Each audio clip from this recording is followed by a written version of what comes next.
no little items that switch things off and. Do you not have a little icon at the top that looks like a box with a No, all arrow? it's got is a minus sign, a square, and an X up here, up at the top. Chairman, we are now live on the web. Okay, good morning, everyone. Thank you very much indeed. Councillor Lawson, if and when you can, don't worry about it. And Michael Metcalf, if you wouldn't mind taking your video down at the moment, if you can, I'd be grateful. Thank you very much. So that just leaves you, Ian, if you can do it. Can we help Ian technically?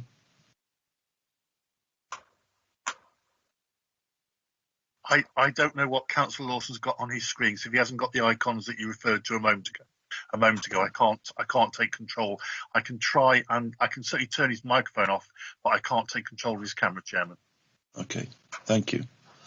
Councillor Lawson, are you using this on your laptop? Yes, on my council laptop, yes. And at the top of your screen on the right-hand side, can you see a red box that says leave? No. No. No, I haven't got that either, no. Normally they all come together at the top. With your agreement, Chair, I can unadmit Councillor Lawson and ask him to re-sign on. Yes, please. And Mr. Metcalf, Reverend Metcalf, should I say, would you mind taking your camera down? Thank you. Okay. Well, good morning, everyone, and welcome to this meeting, this last meeting, actually, of the council year and of the council cycle. This is the last meeting. We won't meet again until the new council is elected in May and new committees are formed by the council at its annual meeting at the end of May. So thank you very much indeed to everybody for all that you've done. We'll come back to that at the end of the meeting. But if I may start the meeting and recognising the sad death of His Royal Highness, the Prince Philip, whose funeral is on Saturday, if we could mark this committee's respect for His Royal Highness by now having a 1 minute silence.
Right, thank you very much indeed, everyone. I'll now start the meeting proper. Can I first of all start by asking for any apologies, please? Apologies, Chair, from Shadow Vice Chairman Carl Robinson and Jessica Shulman. Thank you very much. Is that all? Yeah. Can I also ask for any declarations of interest, please?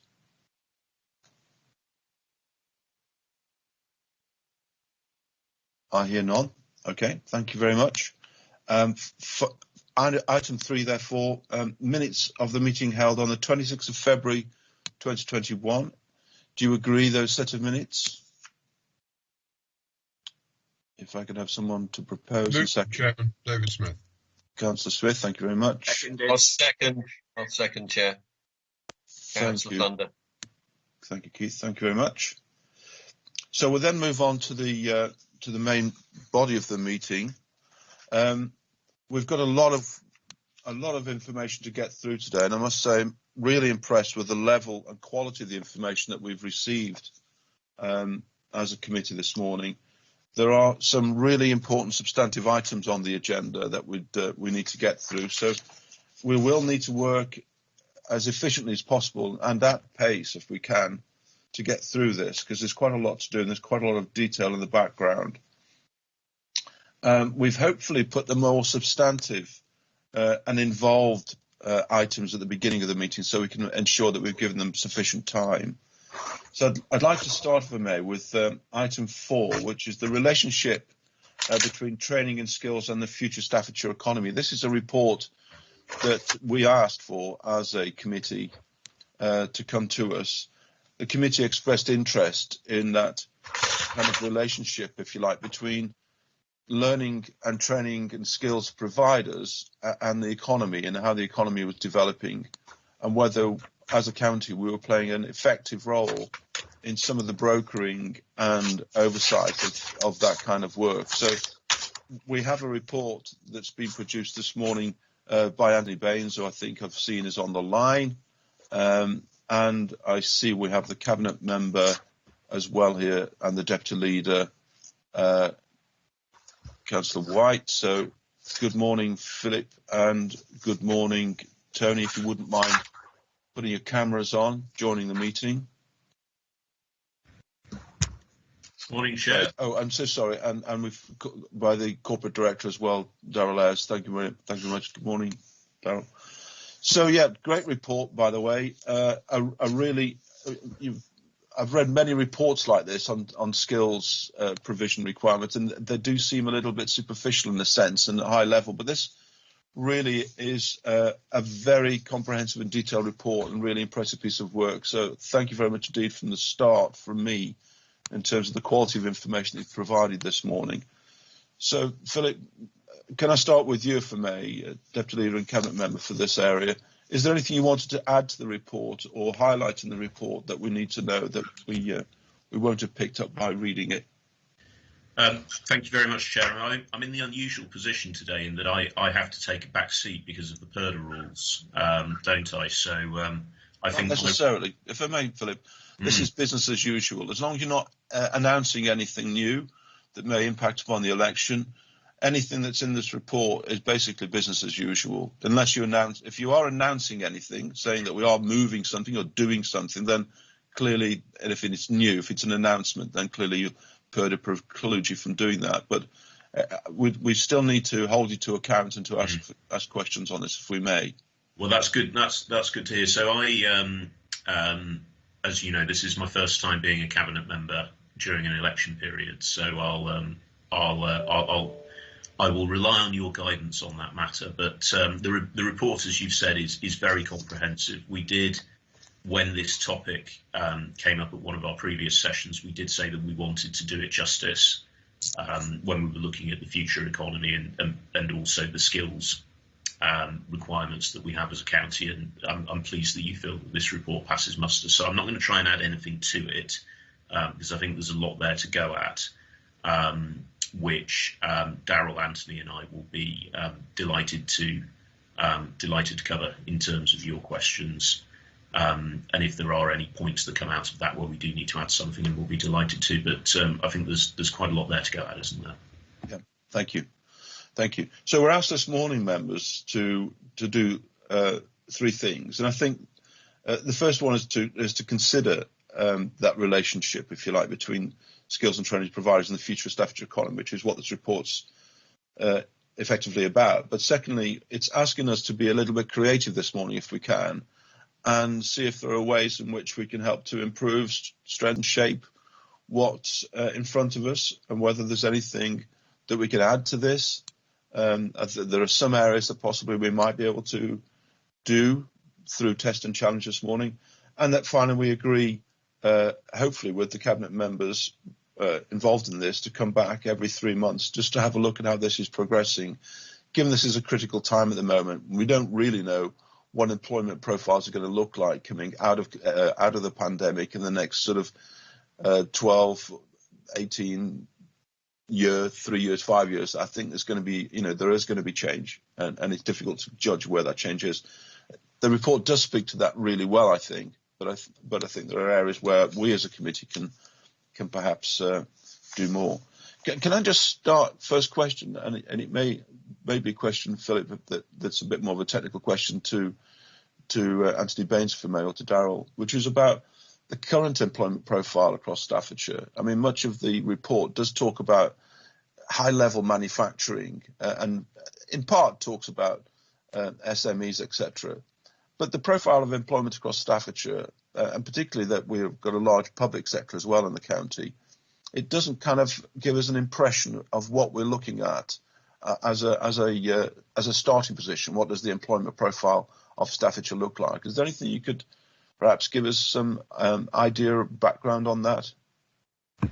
Yeah, okay, so I think you're right. That is more of a technical question, so I'd probably say Anthony is better placed to give you chapter and verse on that.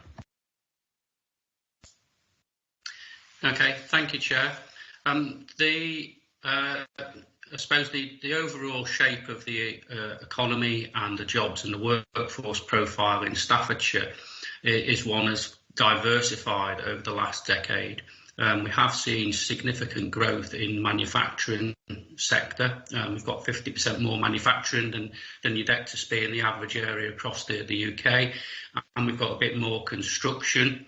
But in terms of other sectors as a sort of strength, they remain the sort of strongest areas. We are also a strong area in terms of transport and logistics. That's grown significantly, not just during the pandemic, but is now a new specialist area in the economy, given our location. And obviously that links into the wider manufacturing sector. As if you make and produce goods, you need to import supplies and you need to export your goods out of the area. So it's not just about distribution, it's about supporting that wider economy. But broadly, the economy and the sectors and the workforce is pretty balanced in the other areas.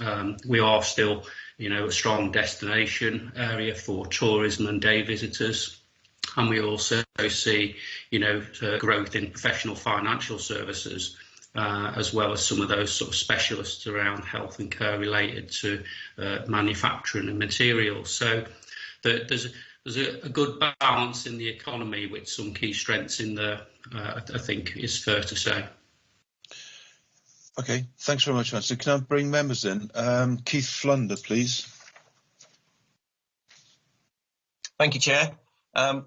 Just great to read the report about the Kickstart programme and the fact that the people without qualifications have declined over this period, which I think was a great achievement by the looks of what's been going on. Obviously, they've been changing jobs and things like that. My two questions really are about whether or not we can put any more direction towards the changing needs of the population, whether we can direct, or do we have to wait for the response from the economic basis to then try and provide training? And obviously there is some reports further on about the green agenda, and the bit that I'd like to try and bring up, because I do mean to try and I should have declared an interest really. I mean, from the events industry, about the service sector, that doesn't seem to be covered in the four major elements at the beginning of the report, whether or not we could add a bit more support to that. And then using this idea, I think Ian touched on it, using experiences within our own councils and structures to help within the public sector. Came up in the corporate parenting panel, the idea of experience of people to try and help within the training requirements of what might be going on there. And the other bit I just wanted to bring up, and maybe Philip can answer this, is the idea that this goes much further than just the idea of job creation. It's really a moral issue about taking what could be seen as quite a negative impact of COVID and everything else that's been happening, taking that negative idea and turning it into more of a positive idea that people can be retrained at any age, and to try and get people back into the workplace and try and get them into better paid jobs, something that maybe have to be forced on them. But nonetheless, that idea of taking something that could be seen as something slightly negative and making it far more positive. So I just put those two questions forward about whether we can give more direction in terms of the sections of the industry that we're aiming towards, and whether or not we can bring in experience and the idea of taking something negative and putting it into something positive. Thank you, Chair. Good. Thanks, Keith. Philip, do you want to take that? It's fine if I can get to my mute button. Thanks for those questions, Keith. And I think they go to the heart of some of the issues that we're particularly concerned about. So we know that the future needs of the economy are going to be for more people with higher level qualifications and higher skill sets, and we do have a responsibility to make sure that the training that's on offer from our providers does fit with those needs of the future. The fact is that the training that is provided is determined by those colleges and other providers, and it's based on demand. And our job is to try and make sure that they're accurately determining that demand, and that we're surfacing requirements that are there so that they can provide courses that are relevant. The particular fulcrum for that is the LEP skills panel, which brings together local authorities, providers, employers, and other interested parties to make sure that there is that free flow of information, so that there is an understanding of where those needs are going to be, so that can develop, and we play our full part in that. The other thing that we do, and you can see it in this report, but you can also see it in our strategy documents, is that we have set a clear set of markers down in terms of how we see the economy developing and where those needs are likely to be. So we do all of that within the retraining part of the skills sector, and to your question about getting people to upskill when they're in work. All of what I've just described applies to that, but the other thing that we do have is our adult education programme, which I know we're scrutinising a little bit later on today, and I think you'll see when we come on to scrutinise that, the efforts that we're making to make those courses relevant in terms of getting people who are already in work, or indeed people who are perhaps out of work and we want to get back in, engaging with that type of learning and taking responsibility for their upskilling. So it is very important. We don't, outside of that though, we don't directly deliver those courses. Our job is to map out what the future might look like, surface where the demand is, and get both training providers and employers engaged with that, so that they are sending their employees to be trained, and that the providers are providing the courses that are needed. That's where our role in it sits. I don't know if Daryl or Anthony want to add anything to that. Anthony, Daryl, are you okay with that response, or need to add anything? Okay. Sorry, Chair. I wonder if Tony wants to mention and share with the committee a pilot we were involved with around upskilling just before COVID that was quite successful with DFE, I think it was. Tony, I don't know if you just want to quickly mention that. Yeah, so we undertake a pilot programme as part of the design process for the government's national retraining scheme. And the pilot was really to seek out the appetite and their way to reach out to adults who wanted to reskill and upskill and retrain and look for opportunities, and particularly opportunities at a sort of, mid to higher level skills. And what we actually found in certain the engagement was that there is a strong appetite there. The main barriers that were faced for people around, obviously, the cost of courses coming forward, and also the time available for people to be able to undertake those courses. But we reached out to over 30,000 people as part in a sort of 6-7 week window, and we received over 1,000 inquiries, with over 150 people progressing onto courses in that short little window. So it did demonstrate an appetite, and I think with the opportunity the National Retraining Scheme and Retraining Fund brings in the future for courses, and also for the rapid advancement we've seen in digital delivery of learning, actually it puts us in potentially a stronger position moving forward to be able to think about how we can reach out to adults about upskilling and retraining in a new learning landscape. Thank you. Are you happy with that, Keith? Can I move on? Yeah, I just like this idea of a bit more direction and a bit more promotion. I just think if we could maybe do a bit more on those two items, I think that would help the county as a whole, you know, in terms of just trying to push the idea of continuous training for the whole of your life, but also upskilling everybody, as Philip just said. I think morally we're in a position that we need to uptake and do something a little bit more positive. That was. It's not a criticism of what's out here at the moment. It's just that's what I think. I've seen that there's other colleges out there doing it, and I do think that the link with the LEP and direction could be something that we could maybe just push forward a little bit more. That was all. Thank you, Chair. Yeah, thanks for that, Keith. David Smith, please.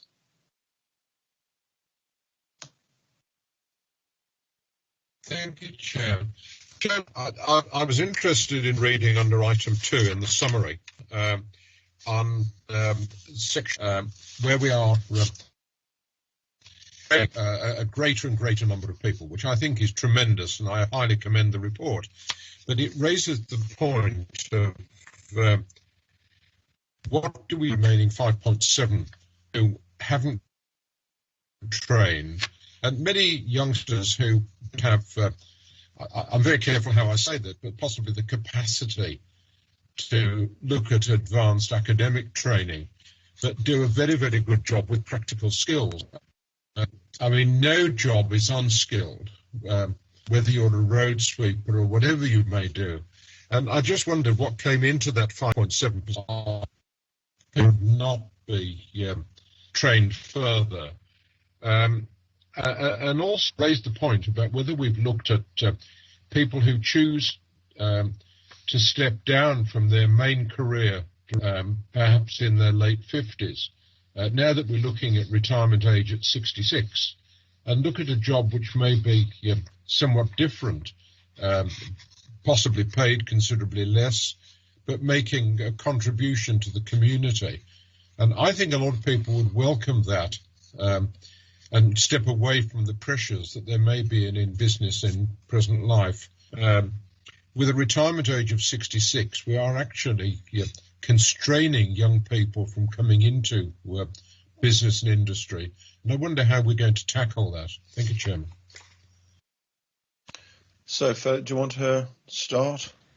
Yeah, that's fine. Thanks, Chair. Thanks, David, for the questions. I think you've highlighted one of our massive success stories as Staffordshire, which is that dramatic reduction in the number of people in Staffordshire who have no formal qualifications, and that is something that we can be really proud of, that we've managed to achieve that. That is a very low figure based on the regional and national averages, and also those increases in terms of people who are obtaining level 2 and level 3 qualifications is excellent. The issue in terms of those people who still don't have any qualifications is, in my opinion, it's twofold. I mean, the first speaks to your point about no job being unskilled. Many of those people may see no need to obtain a qualification if they are happy with their lives, happy with their employment, their prosperity. They may see no need, and we can lead a horse to water, but we can't make them drink if they don't want to.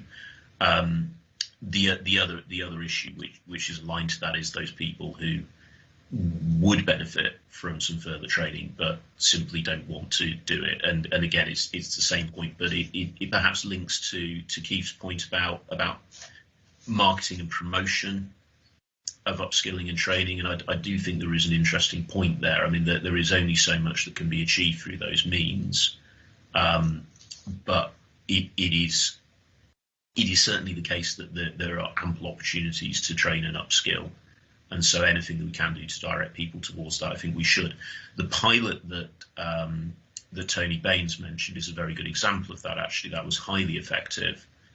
We did find that our part in that being to promote upskilling as a council with other areas using other means to promote it, other bodies. We did find that councils are a trusted source of information, and that was really the key finding from it, that if people saw courses promoted by a council, they would trust that they were bona fide that they were something that would have some value attached to them, they would engage. So there is something there, I think, about our ability to use our voice to encourage more people to do that. But let's not get away from the huge success that we've had. That figure that we have in Staffordshire is very, very low. It is, as I'm sure we all appreciate, the lower that number goes, the harder it is to chip away at it. It's much easier if you've got very large numbers to make those strides. So we are now down into very low numbers. It will be hard work to get them down further, but we must endeavour to continue to do that. David, does that answer your point fully? Forgive me. One of the problems with talking for a few minutes is you sometimes forget what the other part of the question is. Well, I was particularly interested, Chairman, in your answer about people that need to have some training. I wonder where you would put on the ladder of career opportunity, perhaps someone who is a shelf stacker, who's very, very valuable when we're looking at the increase in the number of sheds that we have in distribution centres, but may not be seen as the most skilled person on the career ladder. So I was wondering how that fitted in with what we were looking at. The other thing, which is a totally different matter, which perhaps we might talk about separately, is new careers for people coming to the end of their working life. That's rather a different matter. Thank you, Chairman.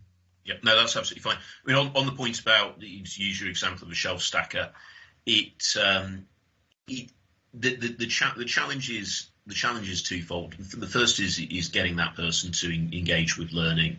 The second is when they actually do that learning. So an employer may not feel that there's value in allocating a part of that person's work time to go and do training. So that there is work that we have to do with employers there. But we do have to recognise that employers have needs for employees where sometimes it's not going to benefit that employer for them to obtain that higher skill set. So then the other time when that person might do some further training, if they were motivated to do so, is in their free time. And then the challenge is about engaging with that person, getting them to see the value in that retraining, getting them to see that there's something more that they could be doing with their career that they want to, and making those courses accessible. And again, I do go back, that pilot that Anthony mentioned did really hit all of these buttons quite successfully, I think. So it can be done, but those are the challenges. And as to the second career point, I think it's a really interesting one as people's working lives become longer, and people do perhaps, just in terms of wanting to have something fresh in their lives, they want to look at a second career. I think we do need to look at how we might help in terms of brokering that. But it's an area where I think it is much more self-generated and self-driven, where people have that motivation to want to do that. I'm not sure we'd want to encourage people who are settled in a career and doing well to change to something completely different unless they have a strong motivation to do it themselves. I'm not quite sure why we'd get involved with that. I think that's for an individual to decide upon. If, on the other hand, you have somebody who is looking to make that change later in life, yes, I think that is something that we ought to get involved with, helping with to the extent that we can. But I'm not sure it's a stronger driver for us as getting people to gain skills and to upskill. Phil, we need to move on a little bit, if I may, Yeah. Philip. Just sorry to interrupt you, but I think what David Smith is looking at there in terms of perhaps service sector jobs, which and there's lots of service sector jobs that are less skilled in the traditional sense than others. They're much more transferable, but the development seems to be multitasked type employment, so multi-skilled employment. So you're not just doing one job in a supermarket, you're probably doing 3 or 4. And that requires a different set of skills and a different set of training, which supermarkets are responding to. They're doing that, and so are logistics operators and things like that. I think our needs are for flexibility in employment. Skills are the drivers of the economy rather than the other way around. It's the skills that drive the economy. It's not the economy that demands the skills. It's the reverse, if you like. And I think that's what we've got to be looking at. The problem we have is a lag of economies demanding things. And you talked about in the report, there's a gap between, particularly in the high-end specialised skills, where employers are finding difficult to recruit posts. And those are the areas in the sense where you might think some public money intervention to try and fill that would be useful, which I think you are. Could you just explain a bit more to us about the Ignite programme? Because that seems like a useful initiative, but just wondering how it works. I mean, we're talking about a target of 20 business startups, which seems a relatively small number. I don't know whether it is, but I'm not quite sure how I compare it. Well, could you give us a few examples, and could you give us a kind of flavour of what Ignite is going to produce? Okay, so if you want examples of the individuals and businesses that are already involved in that, then I'll probably need to ask Tony to do that. In terms of the objectives of Ignite, I think the report sets it out fairly well, but it's our desire that we make Staffordshire one of the best places in the country to set up a business, and we don't feel that there's an age limit on that. I think if you're of working age, it shouldn't matter how young you are, you should have that opportunity. And what Ignite is intended to recognise is that, unlike the main body of the population who might want to set up a business where they've got experience of the working world, younger people who are finishing their education don't have that direct experience. So what we have with Ignite is something that has a stronger blend of support for starting a new business, so in terms of some seed funding, etc., but also a much heavier element of mentoring and adding in those working world skill sets for young people who will have great ideas that could turn into great businesses. Okay, so they've not got that middle bit that. But the issue there, being in work. Yeah, the issue there is that I think this is one of the things that we were kind of looking at as a committee and asking for information about. You know, that link between, for example, higher education and if you like, the product ideas that were coming out of higher education, and how that was transferring into new sources of entrepreneurship for the county. In other words, retaining those ideas with the county and seeding those ideas within the county, and therefore you'd need some form of infrastructure. You know, and it's not just about explaining to them how they operate their books or how they market their idea or any of those sort of things. There's more to it than that. There's more kind of integration than that. And I was kind of interested in this to see whether this was the answer to some of those problems of how we retain more of that talent and how we encourage some of that talent to seed their ideas in Staffordshire.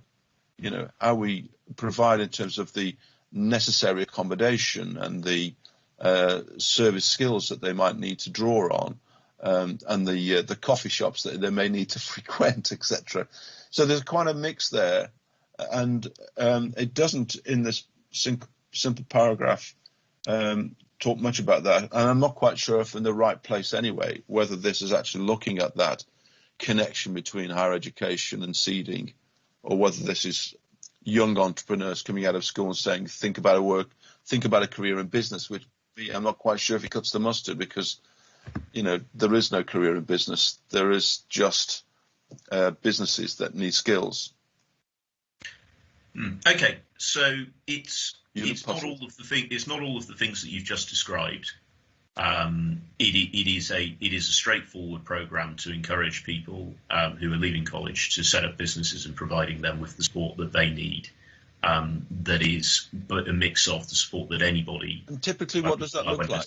Typically, who's coming out of an FE college or a sixth form, looking to set up business? Typically, what does that look like? What are they doing, and what support do they need? Okay, would you like one or two worked examples of the sort of people that we're engaging with?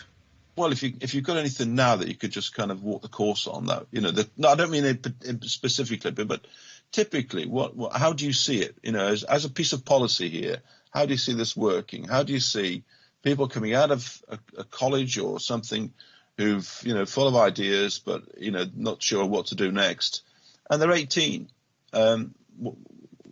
How's this going to capture any of that? Okay, so it's really quite straightforward. So the intention behind this is that it engages with those learners. We've got about 4,000 learners in Staffordshire who have expressed an interest in engaging with this, and it is about capturing those young people's interest in starting up a business, giving them some understanding of what the realities of running a business represent, to identify whether they actually do have an idea that could turn into a business, and then through what is effectively a triage, then taking that through the stages of business planning that get you from an idea to launching a business, and then providing practical support, sort of along the lines of what you've described in terms of the fundamentals of running a business, so that they can get that business up and running and out there into the world.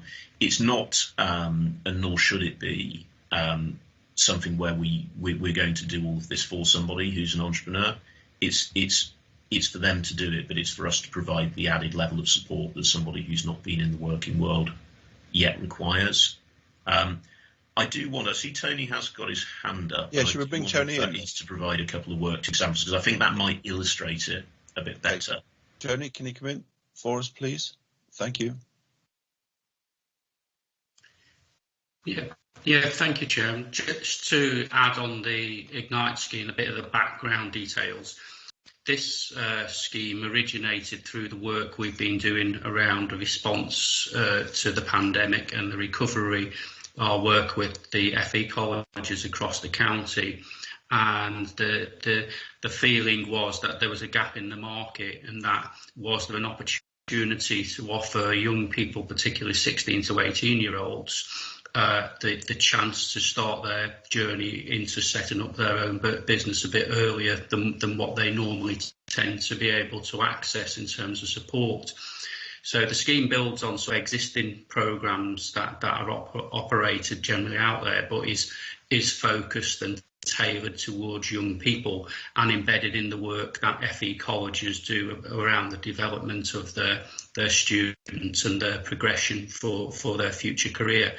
And so it has been developed this year and is new. So it'll only be at the end of this year. So Tony, how would they at that age access capital?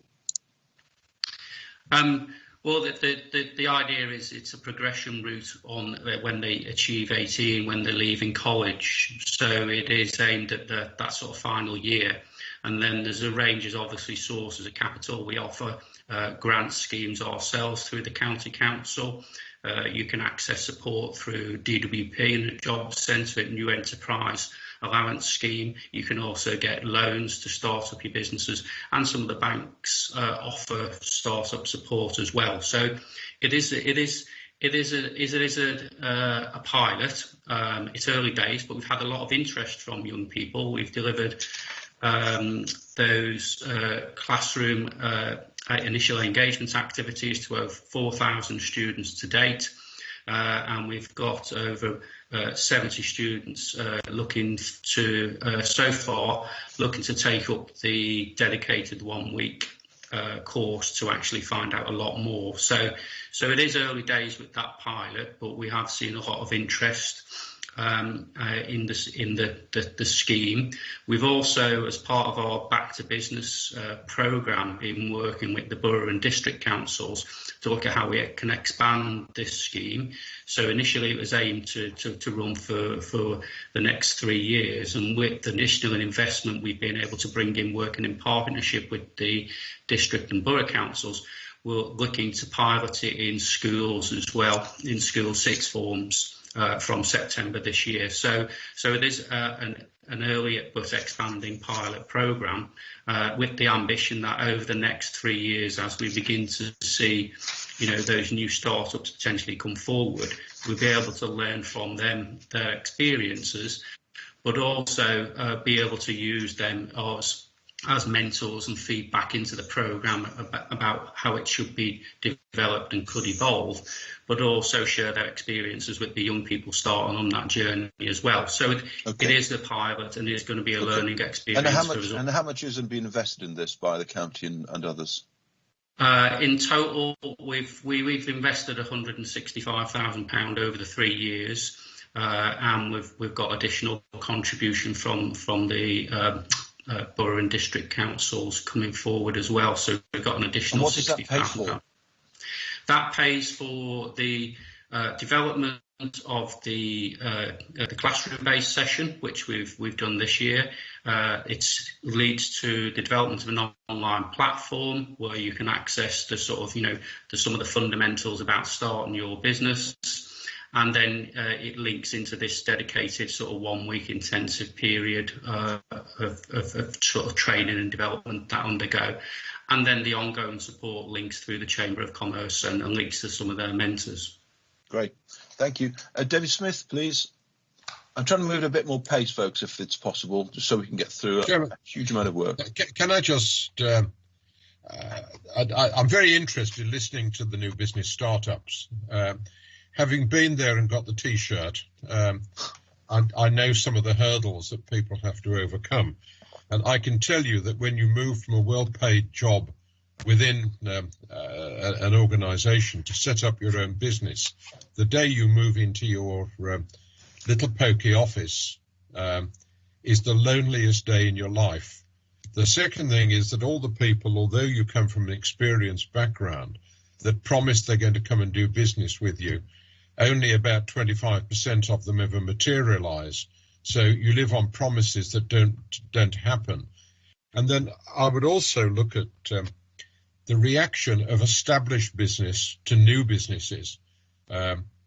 We have a culture where we probably have a closed door mentality in larger businesses from doing business with small startups, particularly with young people.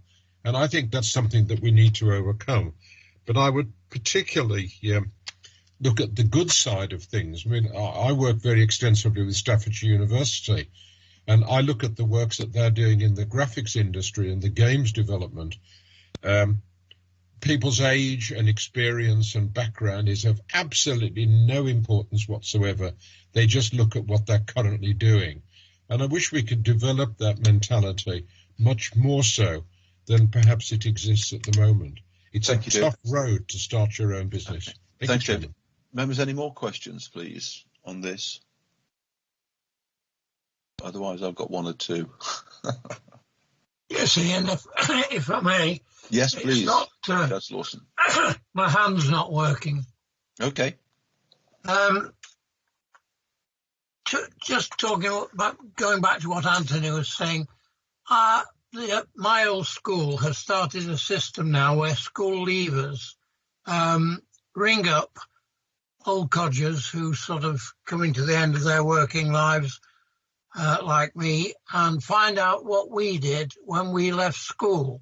Of course, in my case, the first 2 years were taken up with the National Service, but apparently 1 or 2 schools are doing this about how we started our careers, what we did, how we went into business. And although things have changed an awful lot in the last, 60, 70 years, they found it very useful and very interesting. And apparently 1 or 2 other schools have taken it up. I think the Woodard Trust have taken it up. But I just thought it might be something to throw into the ring so we could consider it in Staffordshire. Thank you. Thanks, David. Ian, that's a really useful thought, and it's good to see that schools are picking up the expertise of people who've been through the hoops, as you rightly say. That's good to know. And can we just, before we finish with this subject, a couple of quick ones. I mean, a great deal of work has been done and a great deal of success achieved through apprenticeships in Staffordshire, and I was just wondering how COVID-19 has impacted on that, simply because some of the providers have had difficulty in delivery, presumably, and it's not been that easy to gain access to some of these apprenticeships that are offered by companies, in terms of recruitment. So there's a few challenges that have been thrown in during COVID, and just wondered briefly if we could just explore that. Are we recognising those signs? Are we seeing those signs, and are we responding positively to them? or is there no problem with apprenticeships? Yeah, okay. Do you want me to kick off on that? Yeah, try and get at pace if we can, Philip. And forgive me for being rude. Yeah, that's absolutely fine. So we've seen a you're never rude, Chair. There has been a significant reduction in apprenticeship starts during the pandemic, and that's I suppose to be expected because it's very difficult to deliver a lot of the types of training that apprenticeships encompass without being in the same physical place. So we have seen that. That level of apprenticeship starts we expect to see ticking up, and we're working with the 8 district and borough councils to put our shoulder to increasing that with our Apprenticeship 500 scheme, using some of the additional restrictions grant money, which aims to support 500 new apprenticeships in small and medium-sized businesses, where we're going to be contributing both training and salary costs to help support that. So you want it quick. The answer is yes, there has been a reduction, and we're working with a serious scheme to increase the numbers of those going forwards. That's good, thank you. And perhaps finally, just closing this down, a couple of areas that do seem to be the ones that everyone's claiming are, if you like, the areas of future innovation and demand and change, which is green technologies and the advance, if you like, of AI in displacing jobs. So 2 issues there: AI displacing jobs, and not just manufacturing jobs, but professional white collar jobs. There's significant drive towards that. So there's going to be real displacement in that part of the, if you like, the workforce. And secondly, there's great opportunity in the green transformational jobs, whether that be in energy. And I know Staffordshire has quite a number of companies who are well placed in this area of whether that be green technologies, green energy, those sort of areas. And I'm just wondering whether we've captured in our thoughts about skills, training and retraining those 2 issues, which to me seem like the two big threat and opportunity coming down the line, or in fact both opportunities, depending on your point of view. Okay, so I think the short answer to that is yes and yes. I mean, automation of any type, it's not just AI, it's robotics, and it's all the other processes that remove the need for as many human beings, has been recognised as a threat for many years, and that's why that drive to upskill is so important.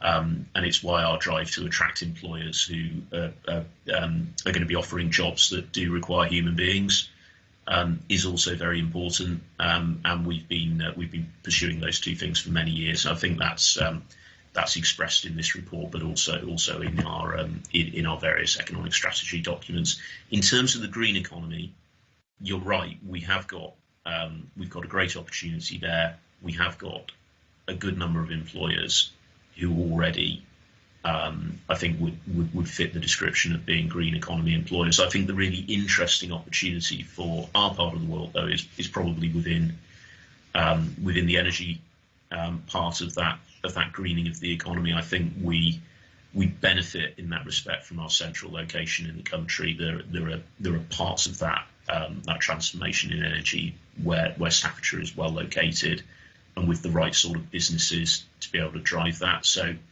I'm particularly interested in that. I don't want to say much more today because we do have to avoid straying into anything that's new announcements or policy.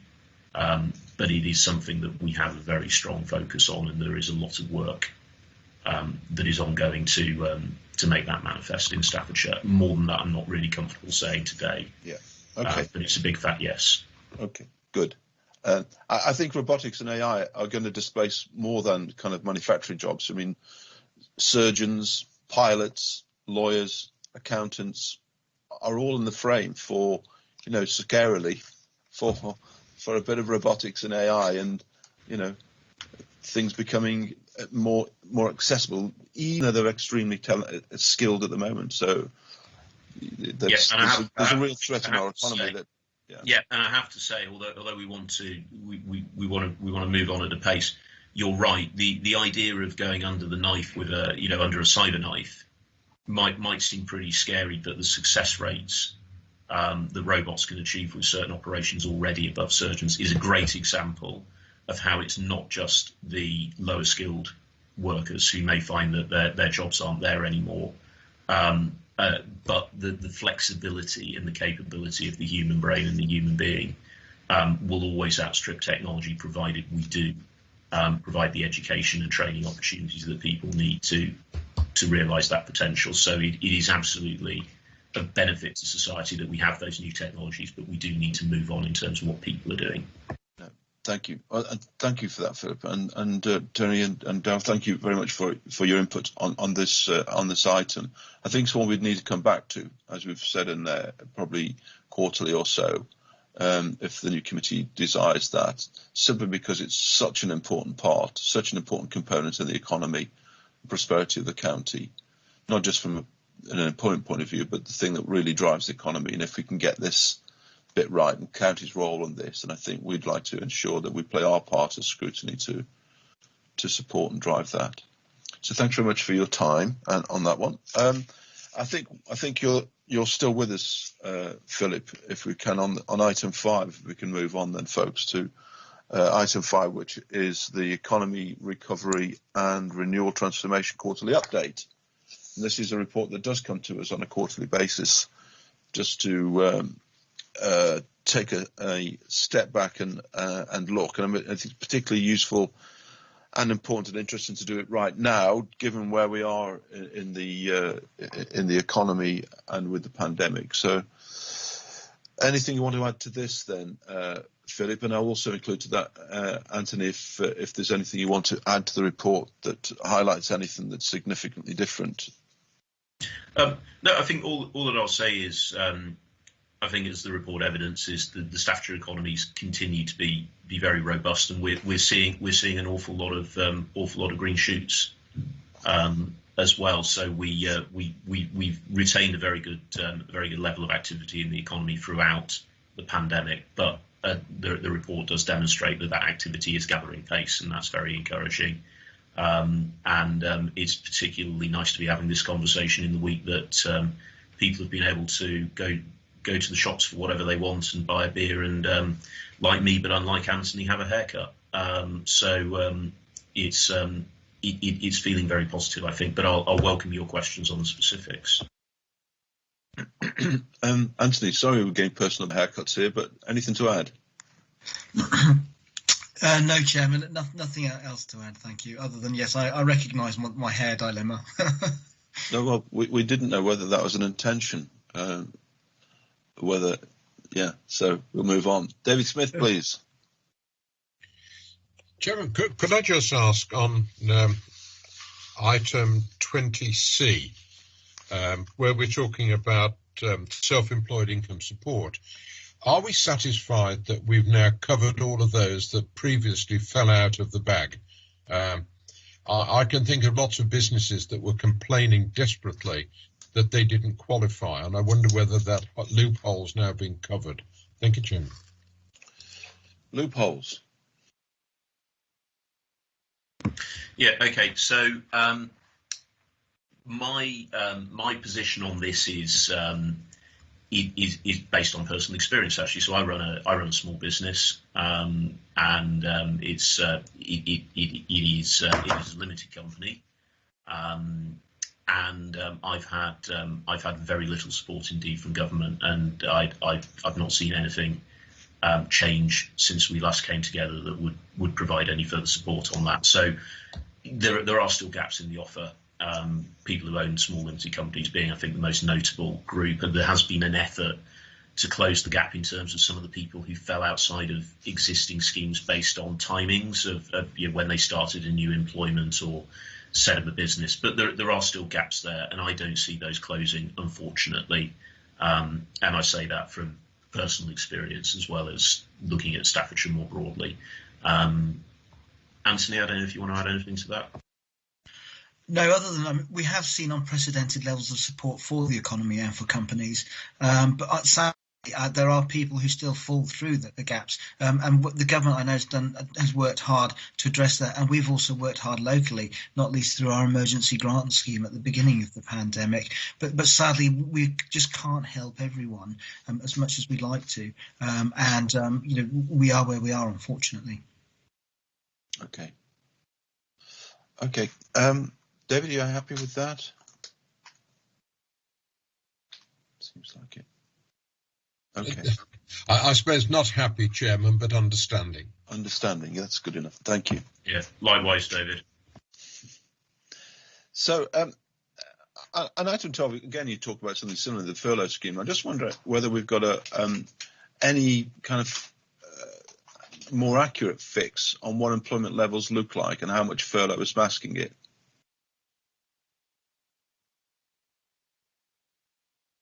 Because presumably the people on furlough that won't have a job at the end of furlough, and presumably there's a kind of adjustment that's going to be made at the end of the furlough scheme in terms of employment levels. Let's hope it doesn't. Let's hope it stays exactly as it is, if not greater. But there is a risk, isn't there, that furlough is masking something that we're not quite sure about. Yeah, I mean, I think this is one of the things that we've been waiting for throughout the life of the pandemic, isn't it? That we've been waiting for this hard stop where businesses would make those large scale redundancies, and so far that simply hasn't happened. Certainly not in Staffordshire. We've actually seen a relatively small number of instances where businesses have made significant layoffs.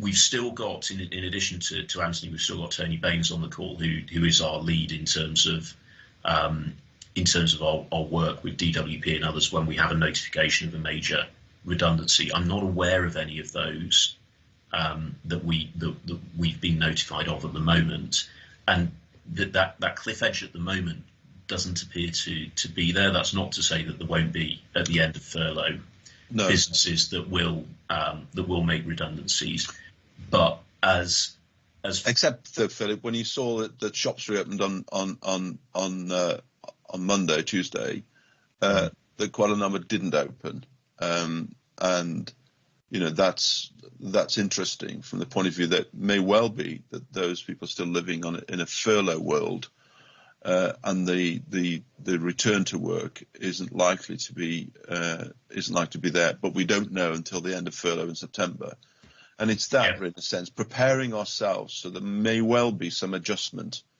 in the economy as that changes, as the hospitality sector find that they can't pick themselves up. It's not going to be the major employers necessarily, and there's going to be opportunities from those organisations that have done well through the pandemic and have, if you like, remodeled their businesses and have grown their businesses through pandemic.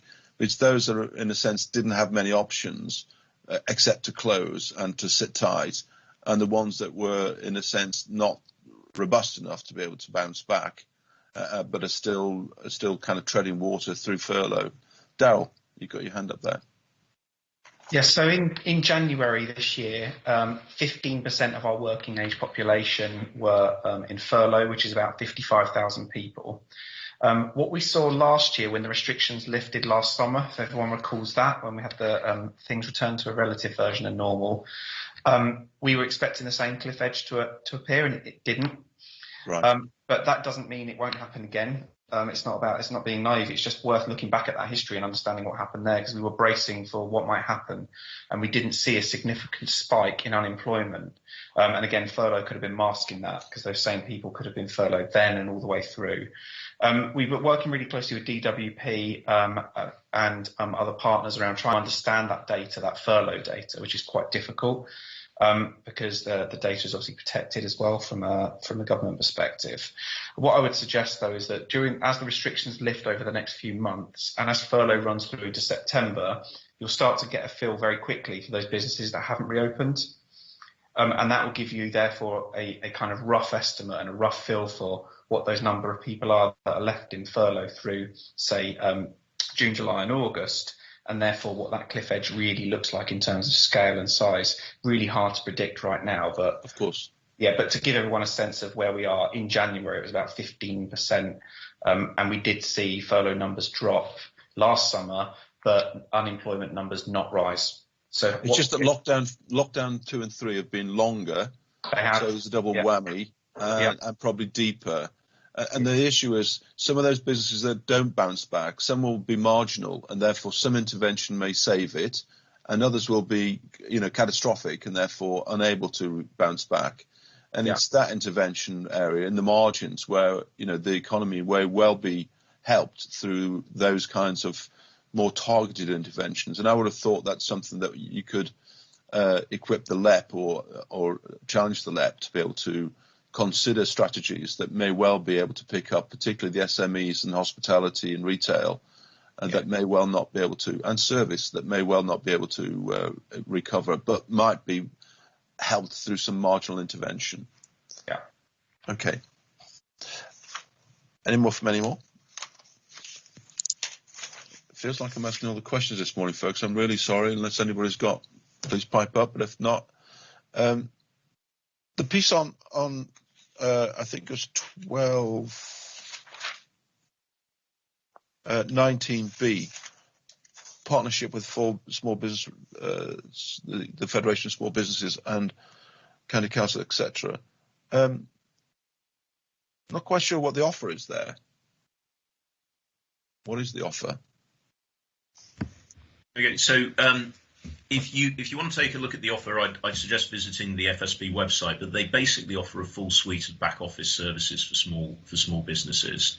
So anything that you might find in a larger business, that if you're a one-man band or a small employee, you're not going to. I get that, Philip, but this is specific. Sorry to interrupt you. I get that. But this is talking about a specific support program, and 21 businesses have met the criteria, whatever that is, and have been accepted onto the FSB business support program. I'm just wondering what that support program looks like, because it's for 21 businesses.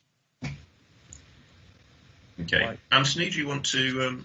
Yes, I can. Yes, of course. I mean, in terms of a program, what it is essentially it's membership of the Federation of Small Businesses, because they offer, as Philip was suggesting, a whole suite of support around HR, financial advice, property advice, and what we're offering for small businesses is that we will fund with the districts, and all 8 of the districts and boroughs are signed up to this. We will offer them access for a year to this whole suite of information that will support them to either restart their businesses, to survive and to thrive. So that's the intention. When we call it a program, it's more in terms of a pot of money, which is a finite resource, which businesses can dip into, which will open up the front door into all the support packages, information that the Federation of Small Business provides and offers. Okay, so it's mainly an online offer then? Yes. Yeah. Okay, got it. Any more questions before we move on then, folks? Anything else? No? Okay, I think we're done. Thank you very much, Dee, for the update, folks. It's really good that, the economics side of and the Prosperous Staffordshire side of what we do as a committee, we're really well supported by the information that you provide to us. It's of the highest quality and detail. So much appreciated on the work that's gone into all of this. I'm sure it's not wasted. It's not just exclusive for us, but it's really appreciated. Thank you very much. Okay, can we move on then to item 6? Which is, again, I thank you, Philip, on the review of the Community Learning Services, the annual self-assessment report that we see annually, as it says, an annual report, and for us to take a look at some of the performance, if you like, of those learning offers. Anything you wanted to add, Philip? Yeah, thanks, Chair. I mean, I think that this report's one where I have to start with a huge well done to Amanda Darlington and her team. It has been an extraordinary year for this service, with the challenges they faced of switching from delivering these courses face to face to going online. And I think the success that's evidenced in the report is something that we should note. I certainly noted as the portfolio holder. I'm enormously proud of what they've done, and I hope the committee will share that sense of pride in what we've been able to achieve. So that is all I would want to say at this stage, but I think there's a really interesting report there to delve into. Along with the well done, perhaps there's some questions about which bits of this we want to capture for the future in terms of our delivery going forwards, because I think that there is a very clear case made here for having a strong blend in offer going forwards of online and face-to-face. And I think that's a great bit of learning that we've captured from the needs-driven changes that we've made over the last year. Yeah. I share your pain, Amanda, because it's something that I do in my sort of day job, and we've had to transition a lot of the products that my organisation offer to online. And have to say, alluding to what Philip's just said, there is scope, I think, for this blended approach in the future, given the success of what a lot of organisations, including your team, Amanda, have delivered through providing things online, often greater participation and achieving the same outcomes with, in a sense, less input. I know that it's not less input because you've got to redesign everything. Amanda, is there anything you want to add to this then? Apart from we would like to say thank you. Yeah, thank you, Chair. Yes, it was a very challenging year, but also a year for sort of innovation and growth. We'd never done online learning before. For a lot of our subcontractors, it was completely new, and especially for our learners. But they've embraced it, and we've developed that provision quite intensely, investing time in developing teaching staff for the future so we can continue to maintain services for Staffordshire residents. In terms of delivery at the moment, sort of moving on, we tend to have about 70% online delivery, 30% will be face-to-face for the third term. And we're prioritising our most vulnerable learners returning to face-to-face learning at their request as well in COVID-safe environments. In terms of online, our family learning provision has gone from strength to strength. We're doing quite a lot of development work in that as well, getting families working together. Moving forward for the next academic year, we will do things around, we'll provide learning over the summer holidays for children and parents, which we haven't done before.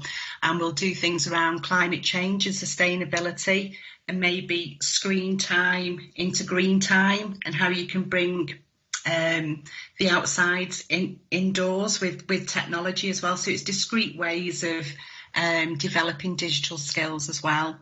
We're going to see developments in the STEM provision, offering career opportunities there, embedding more employability in that area. And then our supported learning will go from strength to strength as well, and that's supporting our most vulnerable learners and those that have experienced quite a lot of mental health distress during the pandemic so far, and that's a huge priority for us. So yeah, it has been challenging, but there's lots of positives that have come from this as well. So I'm really proud of our community learning team and the subcontractors. Great.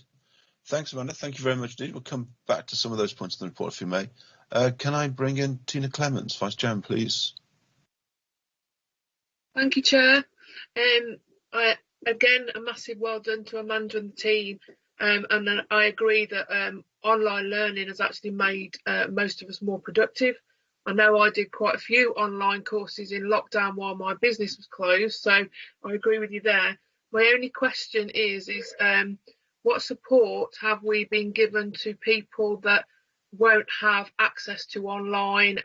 The same that we've done with the schools, we've had to take out laptops and things like that, or devices. Has there been any support for people that don't have access to that at home?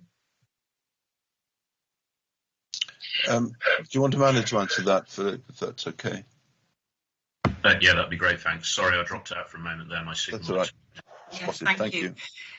We retained some funds from the 1920 academic year. So moving forward into the current academic year, we've reinvested that into the curriculum, and we've made some funding available for our subcontractors where they can purchase digital equipment for individual learners or groups of learners as well. So it's about keeping learners active in their learning, whether they've got digital skills or haven't got digital equipment. We've been able to respond there. And we've also had some small grants available for the businesses where they've been able to purchase digital equipment so that it's for their teaching staff to deliver. So they weren't necessarily set up to deliver that online learning, but now we've actually put that in place for them. And that's a financial support there, will be there for the remainder of this academic year as well. Thank you. Tina, any further questions? No, thank you, Chair. Thanks, Tina. Keith Flunder, please. Thank you, Chair. Thank you, Chair. Just say, yeah, very good report. I'd like to thank everyone for doing that. A couple of comments. The underspend was something I was going to ask, and I think that's already just been answered. So I'll leave that particular element of it. I'll come on to something that I've been working on and things about how we can strengthen up communities and the learning that people might be wanting to access, and whether or not we could, as we switch back on libraries, community hub centres and all these other things that we're looking at under supportive communities, whether we can try and bring in an element of this and to look at what I refer to as community classrooms, to try and open up venues and to try and support people, particularly those that may have already been struggling to find employment. And this is a sort of an integrated step onto what we discussed under item 4 to get them back into other courses and other learning opportunities. I noticed that Lee and Buxton College have also just launched another whole set for proposing learning for adults and things like that as well. So I know other colleges are out there trying to help out, and whether those links are still quite strong between the colleges and the community. And I noticed that numbers have, I think they've more or less maintained, have they, the numbers in general across the board on this particular element of it. But so I just wondered whether there are more options. That's, I think, my overall question. Are there more options? And are they moving? Are the options moving fast enough to keep up with the needs? I don't know what evidence you might be working on that one. So I think I'll leave it at that. I'm not going to go into trends or STEM, as you already mentioned, and all the rest of it. But just those two questions: community, and is it keeping up with the options keeping up with demand? I think I'll leave it at those two. Thank you. Thank you, Keith. Are you going to answer that, Amanda, or Philip? Just detail.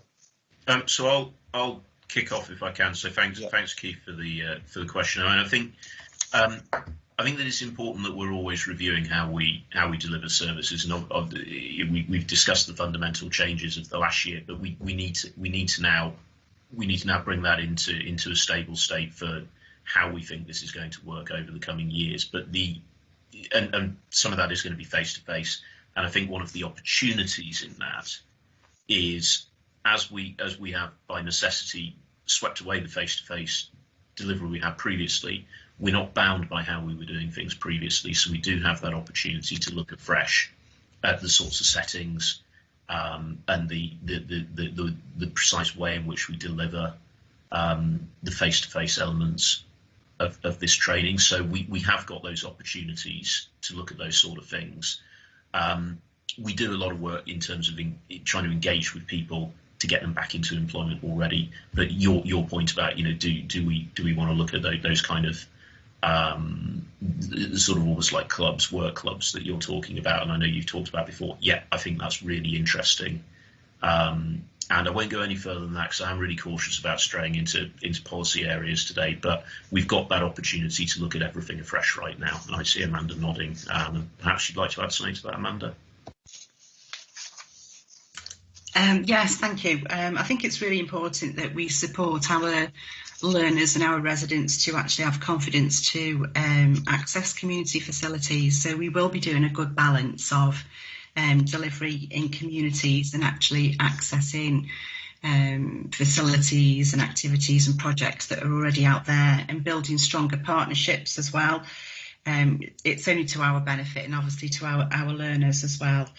In terms of employment and helping people with steps towards employment, we are in the process of developing our digital skills and employability curriculum at the moment, and that's in consultation with our subcontractors and also our current learners.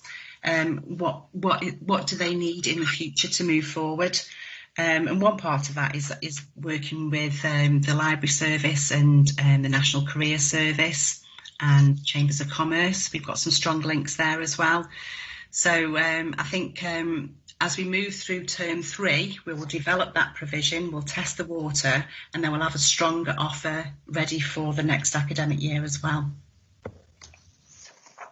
Thank you, Chair. I think that answers my question very strongly. Thank you very much for that. And great to see that you'll be working on some of these areas. It was just one of the other things that came up was the idea of people building up friendship within the whole structure of these courses and everything else as well, and this idea of community bonding and all the rest of it. And if employers could feed into that as well, I think that would be fantastic. So thank you very much. Cheers. Yeah. If I can just quickly say that point about relationships and friendships is one of the things that is harder to do online. I think that's recognised, and it's one of the reasons why blended learning, I think, will become the norm. And that's a good thing as far as I'm concerned. Brilliant. Thank you. Thank you all. Okay. Can I just ask from a sort of policy point of view, the kind of the learner impact and destination survey, which is interesting. So having gone through this learning, what did it mean to those learners? You know, what do they use that learning for? And there's an interesting chart of our report anyway, page 111, page 33 of the report itself.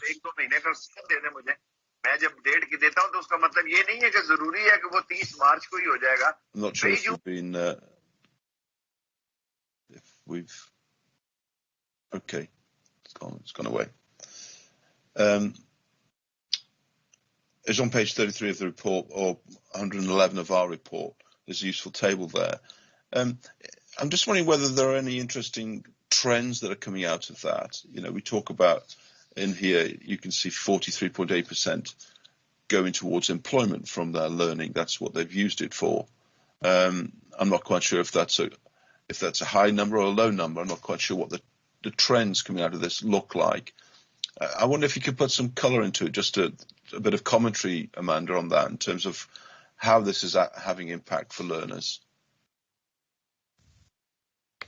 Thank you, Chair. I think last time I came to the committee, the recommendation was to put more focus on impact and destination. And at that time, I couldn't make any further changes to what destination information we were capturing at that point. So I actually question, that 44% going forwards into employment as well. What was their starting point before? That's the information that we were missing. So what we've done for this year is looked at starting points and then intended progression, what their intention is, and then at the end of the third term, we will follow that intention up to actual progression. So we will get a stronger picture, knowing how the learner journey or progression journey takes place for individuals, and that's something that I'm really passionate about. I think the assumption is for adult learners returning to learning is that you can go from doing one short course into employment, and actually that's not the case. Sometimes it could take 12 months or 2 years.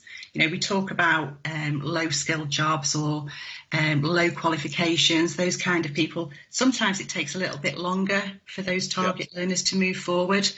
So, and also if they're transitioning from one, because they're learning to transition from one job or career to another.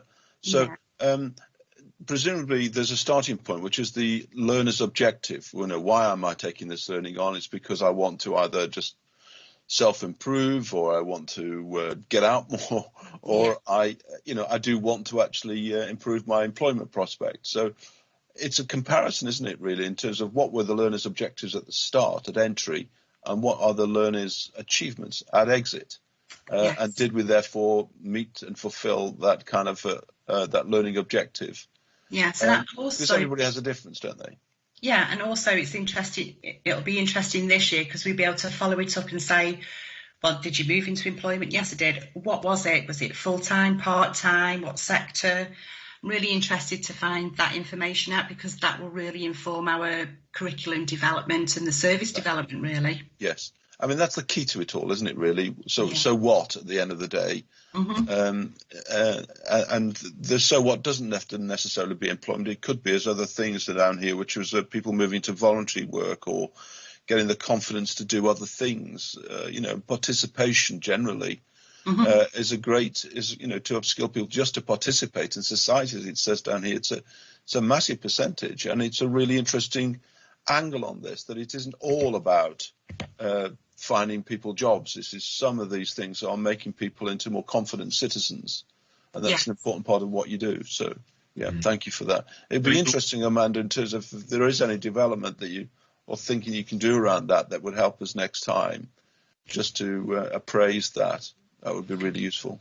Yeah, the one thing I'll add into that, if I can share, is that over the time that I've been presenting these reports to this committee, you'll have seen the pivot from what was more of a leisure learning focus to more of a curriculum that has more specific outputs in mind, and those are around employment, gaining higher skill levels and going on to further training, and some of those well-being and confidence issues for people who may use our other services or we want to keep out of them, and that pivot is there to be seen. But what we need to do now is we need to start drilling down into the detail of that. As I think we would have been able to do more of that this year if we hadn't had the other changes that we've seen. But your point is the right point, which is we've made the pivot. We're offering courses with more of a purpose behind them now, and we need to see whether they're delivering on those intended purposes or not.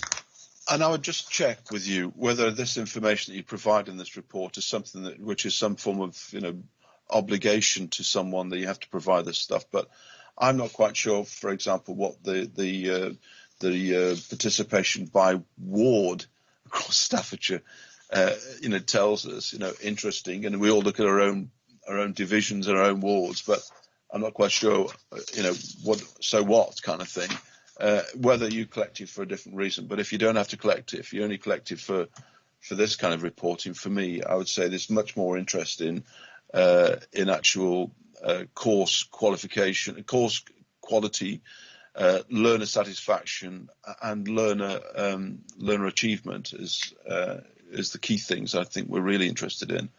Whether Bassett had more than Bagnall, I'm not quite sure if that's exciting enough for me, but still, thank you very much. Anything to finish on then, Philip? Are you happy? No, just other than as Amanda's on screen now, just to reiterate that huge well done. This is one of the areas of our organisation that we can be hugely proud of over the last year. It's not the only one. But as Amanda's here today, I think it's right that we all give that recognition and just say a big well done. It's been a really challenging year, really well handled. Yeah, absolutely. And again, a big thank you from us, Amanda, for a great year of achievement through very challenging times. But also, this is dovetailed with everything that we've been talking about this morning, from that kind of integration of skills with learning into the economy. So this forms part of that big important jigsaw of how do we ensure that everybody's got an opportunity to participate in this and that people don't get left behind. The opportunities provided and are there, they exist. And so I think this is a really important part of what the county offers in this skills space. Okay, thanks, Amanda. Thanks for your time this morning. Okay, and Philip and Darryl, I think I'm not quite sure if you are into cycling on the next one. Is this you, Philip? I'm not quite sure. No, I think you get David. Somebody else now. So you're here for pain, and David's here for pleasure, I think, is the thing. Always a pleasure, Chair, but I'll drop off the screen now. Good to see you. Thank you very much indeed. Thank you, Philip. Thank you for your time. Thank you, Darryl. Oh, you're staying, Darryl, aren't you? Yeah, I'm afraid so. Sorry, Chair. This is yours. David, good morning. Good morning, Chairman. Good morning, members. How is everybody? Hopefully you're okay. I understand that there's a time constraint, so I'll move straight on to the fact of what we're actually here today to do. Yeah, let me introduce you. Crack on. Thank you very much. Today we're here to talk about Staffordshire's local cycling and walking infrastructure plan known as the LC WIP. This follows a Department for Transport guidance that specifies a 6-stage approach to producing the LC WIP. This was then published for consultation in February 2020 and includes a £31 million and 10-year programme of investment for Burton-on-Trent, Cannet, Lichfield, Newcastle-under-Lyme, Stafford. In response to the consultation, it's proposed that the final LC WIP recognises £31 million is a minimum investment requirement necessary to meet new government standards set out in Local Transport Note LTN 120 on delivering high-quality cycle infrastructure.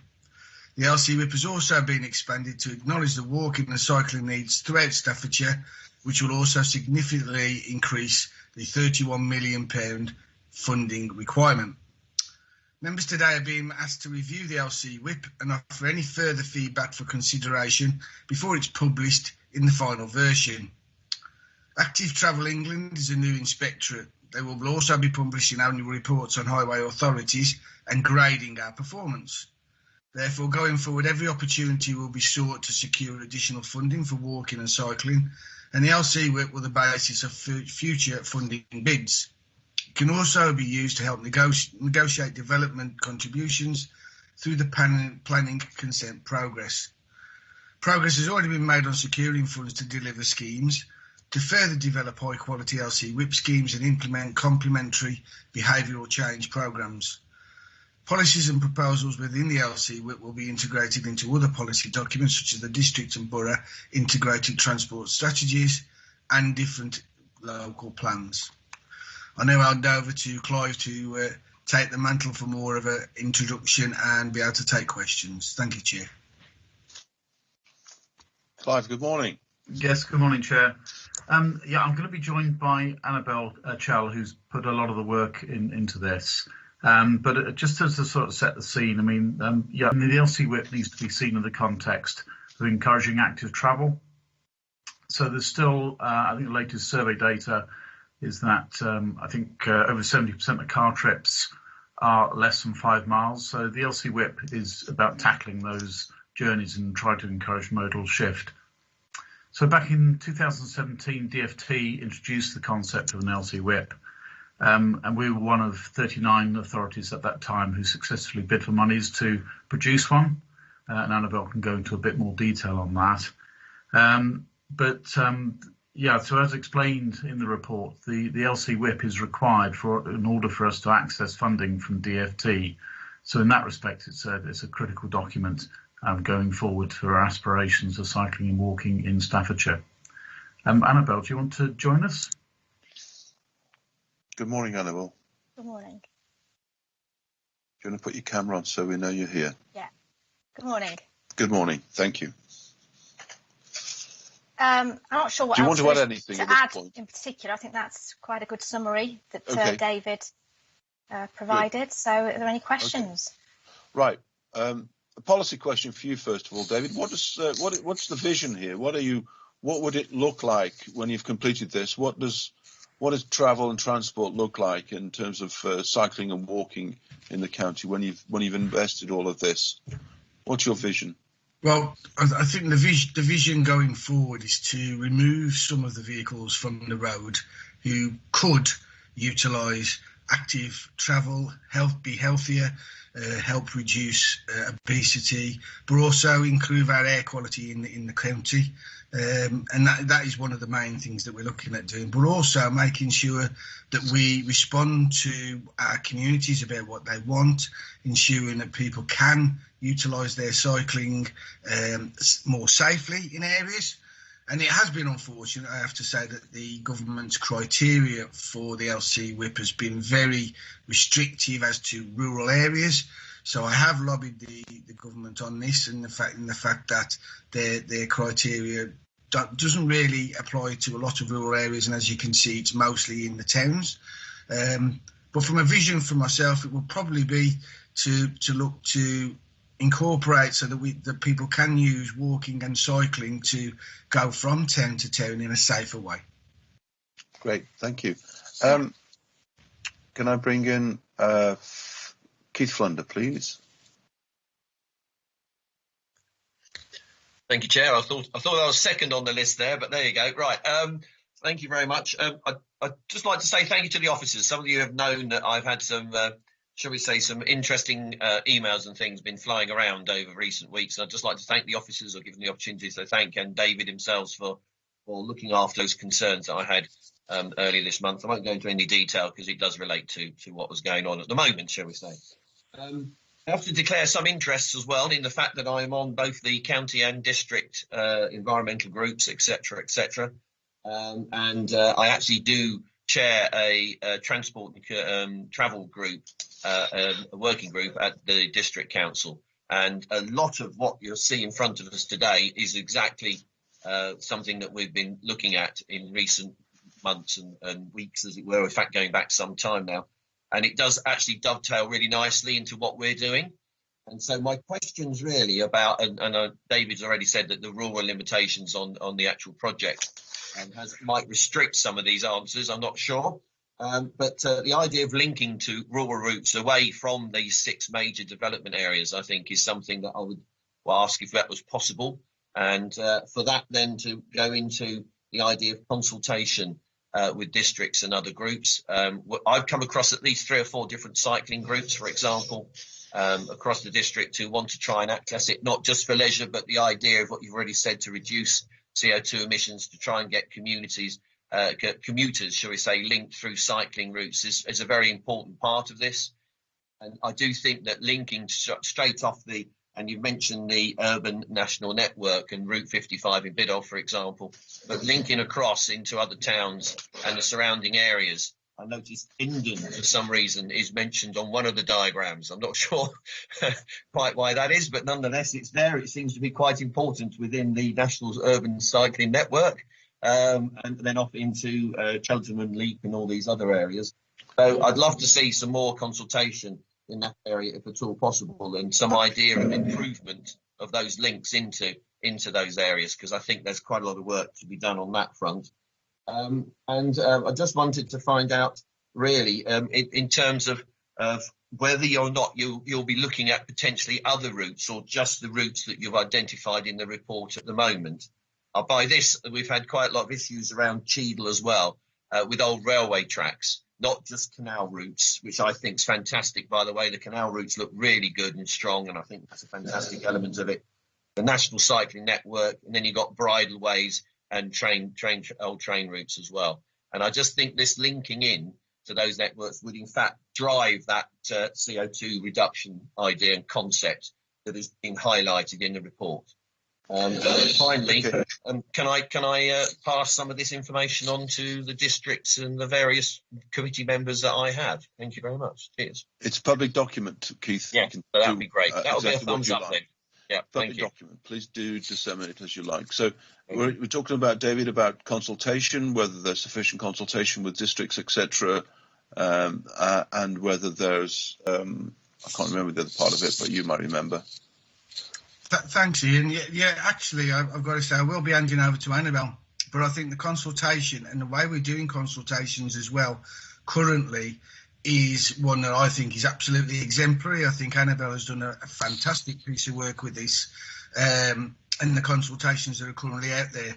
It was mentioned with regards to other areas and with regards to railways and disused railways and so forth. Everything that we are looking into, I can guarantee you that. But I'm going to hand over to Annabelle because she's got a lot more detail than I. Yes, I'm currently working on another bid. It's called the Capability Fund, and it's a revenue pot. So in this bid, DFT have said that we can use this funding to expand or extend the geographical area of our LC WIP. So hopefully we'll have the funding to do the same network planning that we've done for the 6 urban centres. We'll have that money to do some of that for our other medium-sized towns and also most of our smaller towns. So I think that's good news, because once we've done the network planning and actually worked out exactly where the cyclists and walkers are going to be, so you can get a good business case for any future funding, you need to have completed that process. So we're on with that, and we're putting a bid in next week for that funding. Thank you. And then on consultation, obviously we consulted on the policy document, but what we intend to do is, once we've developed or identified which of the next schemes are the priority schemes, we'll do your full detailed consultations on the schemes going forward. So the 4 schemes that we've secured active travel fund for, we did a consultation process on that recently, and we received 1,500 responses to that consultation. So I think hopefully going forward we'll repeat, the formula that we had for those schemes, to sort of consult on the details. Okay, thank you. David Smith, Can I just come back very briefly? Just say, well, this is fantastic news, and thank you very much for that. We're looking forward for that consultation.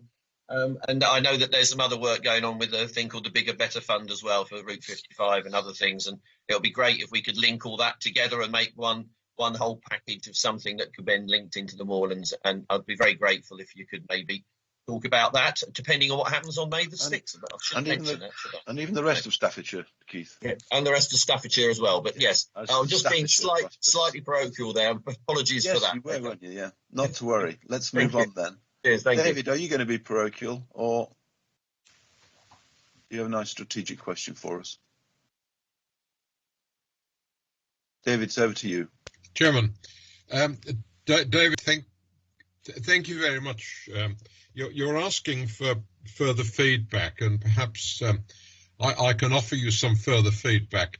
There is nothing in this report that relates to anywhere within my division, and I can fully understand why.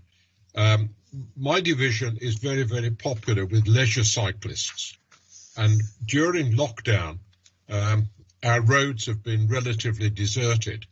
I actually live on a lane which at the moment, from my little office upstairs, I can look at the road and there is no traffic on it at all, apart from the odd cyclist, horse, or people walking. When we start to get back to normal, those roads are going to be chaotic because we have high volumes of rat running. And so, in all honesty, until we start to look at some aggressive way of dealing with rat running, once we get back to normal again, I wouldn't recommend the lanes in my division for leisure cyclists. And you can't widen them, you can't put cycle lanes in. There's nothing that you can do other than try and reduce the volume of traffic. And I would urgently, David, ask that we have discussions on how we can start to deal with rat running, because we could put people onto main roads and stop them using the lanes and at least get something back again that we could start to enjoy, cut down CO2 emissions and increase the amount of leisure use of the countryside. I think that's a plea, David, rather than a question, and that, David's concerned about rat running, as I'm sure a lot of village and rural communities are. I'm not quite sure if this speaks to this report, though, David, if that's all right. But you're asking for comments, Chairman. Yeah, and the comment's been received, I think. I don't know if there's an answer that you require at this stage. If I could, Chairman, I've received that, and I think that's a very valid point, and it's something that, following the election, if we're all here, then I would obviously take up. Oh, well done. Okay. Councillor Hussain, Syed, please. Good morning. Thank you, Chairman. I'm afraid I've got a very poor network. I think I sent you an email as well. And yes. First of all, can I associate myself with and pay my tribute to the His Royal Highness Prince Philip for his lifetime service for this country and Commonwealth as well. And since it could be our last meeting or something, and who knows what future holds. And I would like to also pay to you and pay my gratitude the way you the opportunity. Even being an opposition member, I never felt discriminated or anything at all, which is exemplary, and I cherish this. And similarly, I would like to thank all the officers for their time. And yeah, one of my favorite members in here, David Williams, and whenever I ask something, I always get a good prompt response for him. And would like to work together if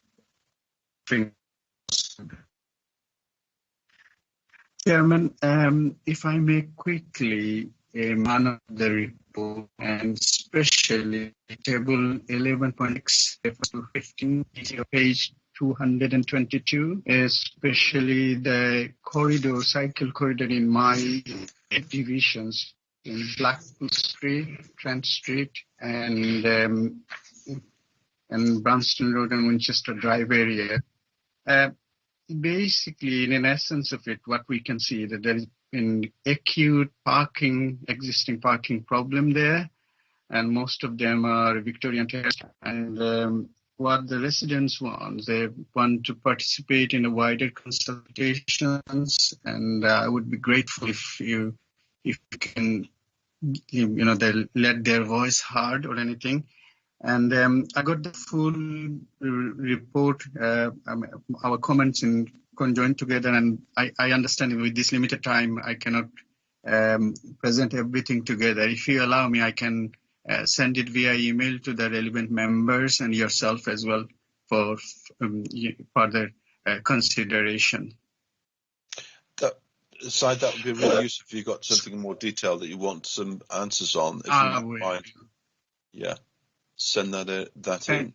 I must say, Syed, your signal is very weak, I think, and you're breaking up a little bit. Have you completed what you wanted to ask? Thank you, Chairman. I will think the best way forward would be I will send a written comment or inquiries for your considerations and for the rest of the team as well. And I'm sure we will be benefited with your wisdom. Okay, let's hope. Syed, thanks for your question and thanks for your contributions to the committee. I think it's a couple of years now since you've been on this committee, and I've really welcomed your questions and your involvement in the committee and in our meetings and our work. So, thank you for that. Okay, did you want to? Shall we wait for Syed's?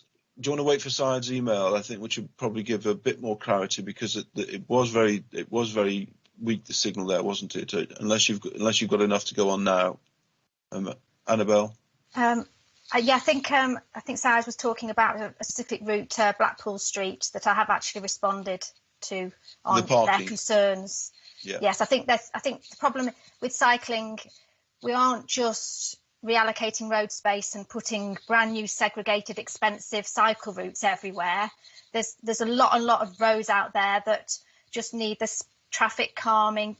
They're not physical, but we just need the speeds to be reduced just to make it safer for cyclists. So it's smaller residential streets are just safer for cyclists than a lot of the sort of very busy strategic roads. So I think Blackpool Street, we won't be putting a physical cycle network down there, cycle route down there. So I think that was his key issue. Thank you. Chairman, I think Annabelle just made my day. Could you please clarify this? Sorry, I'm not sure. Possibly David can help me on this as well. I didn't get the last bit. Sorry. So my network is not that good. I did send an email. So shall I forward the email again to you after this meeting? Could you please, yes. And with if any other relevant clarification or further clarification, yes, just send an email really through. Helpful. Thank you so much. Yeah. Thanks, Syed. Thanks, Annabelle. So I think we're nearly there. Can I just ask, how are we benchmarking and tracking the progress of this in terms of its success? Because we've seen investment in this kind of thing before, haven't we? And when you look at some of these cycle routes, you could shoot a gun up them most of the time because nothing actually uses it. And it's very difficult to recognise the connectivity that you need in cycling. I've just, as I think I mentioned to you before, Annabelle, I invested in an electric bike last year for leisure and fitness. I think they call them the jogger's wheelchair, because I stopped jogging and bought this bike. But what I've discovered is it can go much further than I was anticipating on a regular bike. Trips out from my place to on a 30-mile afternoon kind of thing, or nothing. Yeah. So I thought to myself, I'd use this for commuting, except because they're a little bit more expensive as well, there's no secure lockups when you get to places like a railway station or those sort of places. Yes. And it'd be pretty useful if you could plug it in and get it charged so you could cycle back again. So and that kind of infrastructure, I think, is an important part of this, not just the kind of routes and the paint on the roads, but actually the utilization, because if we want this to work, we want to get people out of their cars like me, and instead of driving to the station, cycle to the station as much as possible, and cycle to work as much as possible. I think those things are achievable, providing what we've got is nuclear. We haven't got nuclear setups where we've got people in the suburbs cycling in. This isn't Cambridge or anything, is it? We're not living in the suburbs and cycling to the centre for employment or whatever. We are using it either for leisure or go to the shops or go to the station or the bus station or whatever. It's having the kind of, I guess, the things that need to go with it, the hardware that needs to go with this to allow people that level of utilisation, really. Yeah. Just 2 points then on the monitoring and evaluation in terms of what are we going to achieve, what we're set out to, and the government are very, very strong on this. So every time that they announce funding, we have to be picking routes that we're confident there will be cyclists on, and we have to collect data and we have to prove to DFT they're continuously monitoring us every quarter in terms of delivery and the outcomes. Good. So we can't get away with that. And also in terms of quality, I think that's where education on the new standards, it is a change. What we've got out there is not always good. So I think, developers through the planning application process, through the local plans, we need to improve the routes to make sure they're fully connected. And that's where this new guidance will help. And integration, Annabelle, it's significant that the lack of capacity on trains to allow people who want to, integrate their cycle with getting to work in a commute. It's not the easiest thing in the world for a lot of people. I not that I do it myself, but I've observed people with their bikes and the looks that they get and the struggles that they have. Yes. If we're going to do it, again, you noticed on the continent, they have cycle racks in the front of buses, for example, so that you could cycle to a bus hub, get on a bus and go your 30 miles to somewhere and then cycle at the other end, if you've got that level of integration. So, it's, as I say, it's not about routes and paint on road. It's all about the infrastructure that goes with it. And it's what you do. It's what you do with your bike when you get to the end of your journey, isn't it? Yeah. Especially if you're going to, these electric bikes. A bus or a train. Yeah, I mean, trains are easier than buses. I don't know whether we're very close to getting bikes on buses, but obviously trains, is the exemplar of this, of course, is Holland and Belgium, and all of their buses have bicycle racks on the front and back, so you just throw it on the back of the bus and jump on, kind of thing. Yeah. I think most of our operators would be aghast if we suggested that, but it's worth thinking about. Yeah. Okay, finally then, can I bring in Keith? You want to talk about bid-off? No, not this time. Not this time. In terms of the working group, I think you've just covered everything I wanted to say. There was two other things that were left out, as well as the idea of bus racks, train access, the idea of having locations where there's a joint commuter and tourism attractions, things like that, lockups, the joint charging points, not just for cars, but for electric vehicles of other electric types as well, that type of thing. And the idea of rejuvenating town centres, and all these economic plans would all be affected by what we're talking about in this particular report. The whole idea is to bring all this together. Sorry, I didn't make that clearer. That is a strategic element, and that's what we should be talking about today. But that integration will be absolutely key for this to work, and for what you said in terms of monitoring it and making it sure that we've done it in the right way and it's been a success. Yes. And I think that integration at that strategic level is absolutely critical. Yeah. Can I just say, 107 pages of pure gold as far as I'm concerned in relation to what we're going to be facing in relation to, or should I say 107 pages of pure green? I don't know whether that's something green. That you could, yeah, sorry. I'll leave it there, Chair. I won't go on anymore. No, and thank you for, can I just say thank you also for the whole process for the last 4 years on Prosperous. I've learned a lot, and it's been a fantastic period. And I do think today's meeting has been extremely positive about everything that's been happening and directing on. And I hope we can continue that after the election. I don't know, David and others. Let's see. But anyway, we'll see what happens. Anyway, thank you. Let's not prejudge anything. Keith, thank you very much. And you summarised that much better than I did, but much appreciated. It is about the integration and with all sorts of things, not just, including tourism venues, which we've got a lot of in the county. Do you want to finish up then, David, before we close? Thank you, Chair. Yeah, I just wanted to reiterate that this is our initial start. Obviously, things happened just while we went into our first lockdown, and everything that we've done since then has carried on from that. But this is an initial finding. Keith is exactly right that this is going to tie into lots of different areas, and that's a lot of work, obviously, for the officers and ourselves going forward. But I want to thank them for all the work they've done so far, because it has been exemplary. And if Keith wants to call it the purest green, if he's ever watched Blackadder, he'll know exactly what I'm talking about. So, yes, I'm very happy with the fact that it's the purest green. No more Blackadder quotes, please. and Annabelle, otherwise we will get bogged down. Annabelle, thank you very much indeed for all your work on this, much appreciated, and for an excellent report. We are now doing reports on this committee by weight, if anybody's interested in the future, rather than by page length. We're weighing them now. But thank you, and Clive, thanks for your input as well, and Daryl, David, thank you very much indeed for your time. I think our next item is a verbal report on HS2, and I think we all want to give a bit of HS2, a bit of verbal. So is that you, Keith? Sorry, is that you? Who's doing this? Daryl, is that you? Have you got somebody else? Actually, Chair, I've agreed, because it's a briefing note, that I'll happily update the committee on where we've got to. So I've been talking to Sarah Mallon, who's HS2 project manager. You made a recommendation at the last meeting that you wanted this as a standing item, so you will be updated as progress continues. And I know that when you and I spoke, you wanted this on the public agenda as a briefing note rather than being circulated to members. So Sarah has been in contact with the HS2 management. They have happily agreed to attend your committee in the future. And so that briefing note just explains that process. Daryl may want to add something extra.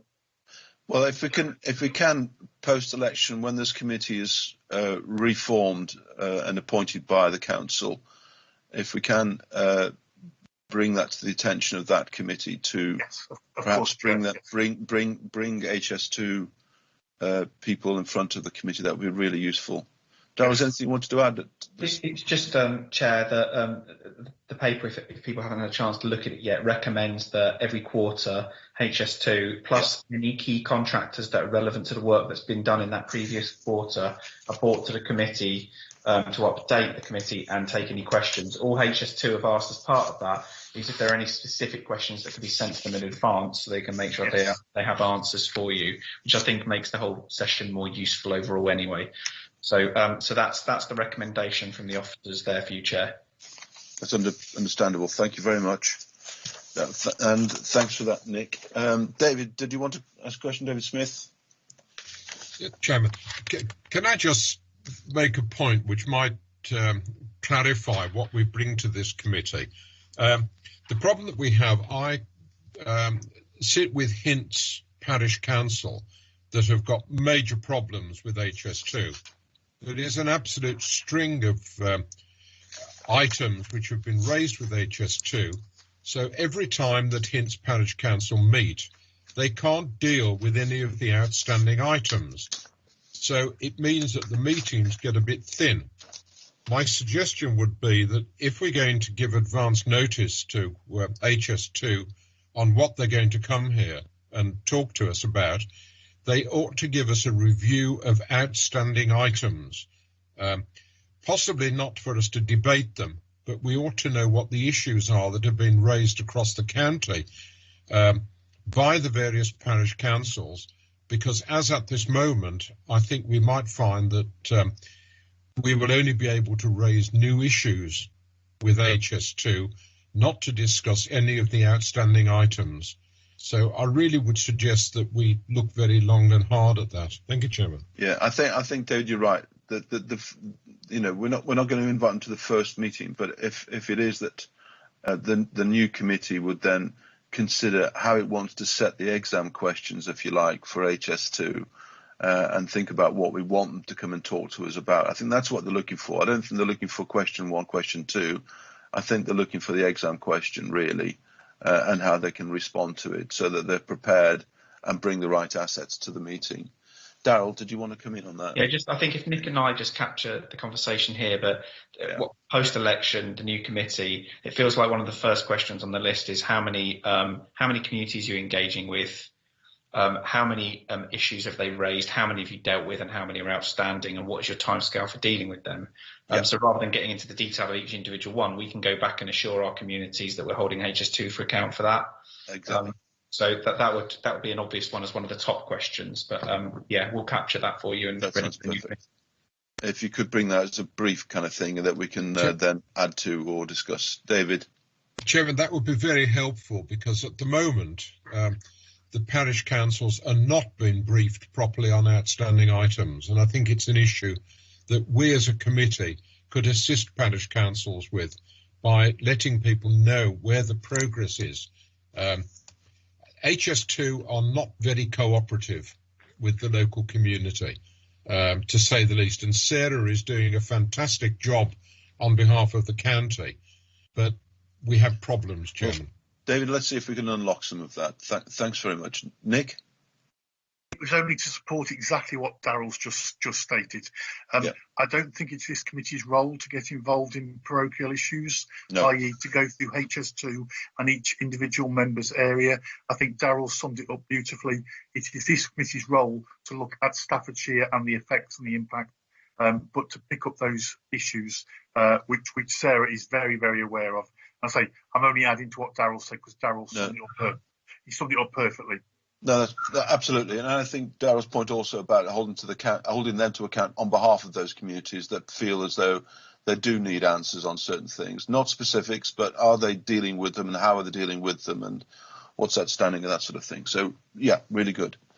Thanks, then. Thank you very much indeed for that. Move on Sorry, Chairman. Yeah. I would just add to that. A vast majority of the problems are highway issues and misuse of the highway. So it very, very much affects the county. Thank you, Chairman. Yes, of course. Well, let's have a look at when Darryl and Nick have had a look at that in terms of brief, we can have a look at that as committee and say, does this meet what we as a committee are kind of looking for to achieve? And bearing in mind how achievable is that in a committee setting. So, as Darryl says, we can't get down to the nitty-gritty of every particular issue, but we can look at it from a strategic level, whether that be highway usage or misusage, whether that be relationships with communities and impact and that sort of thing. So let's have a look at that, but seeing what we can achieve in terms of holding HS2 to account through our committee in a positive way. Okay, thank you very much indeed for that then, folks. I'm going to move on to item 9, which is the work programme. I'll bring Nick in, but I believe, Nick, we've pretty much achieved our work programme during our final year.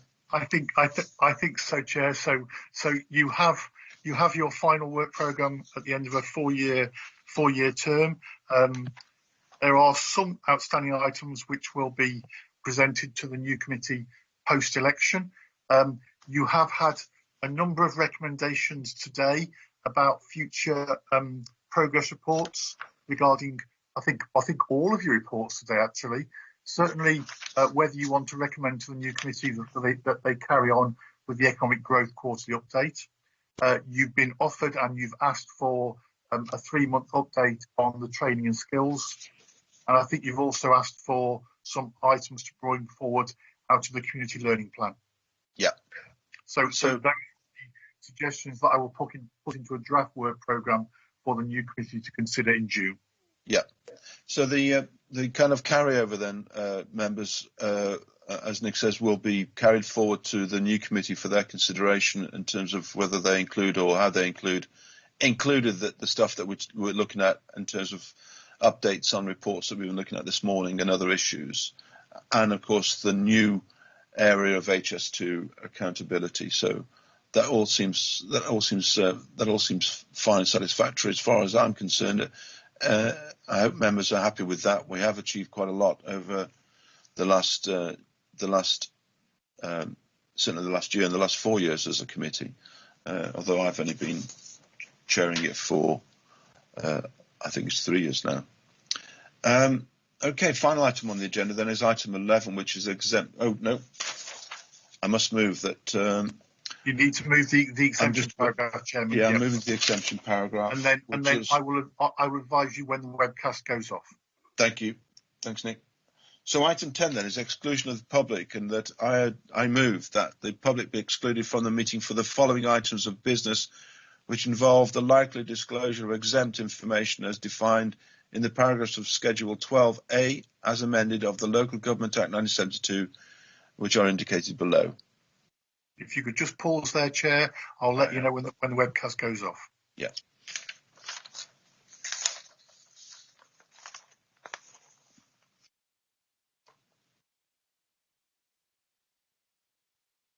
It usually takes a couple of seconds, Chair.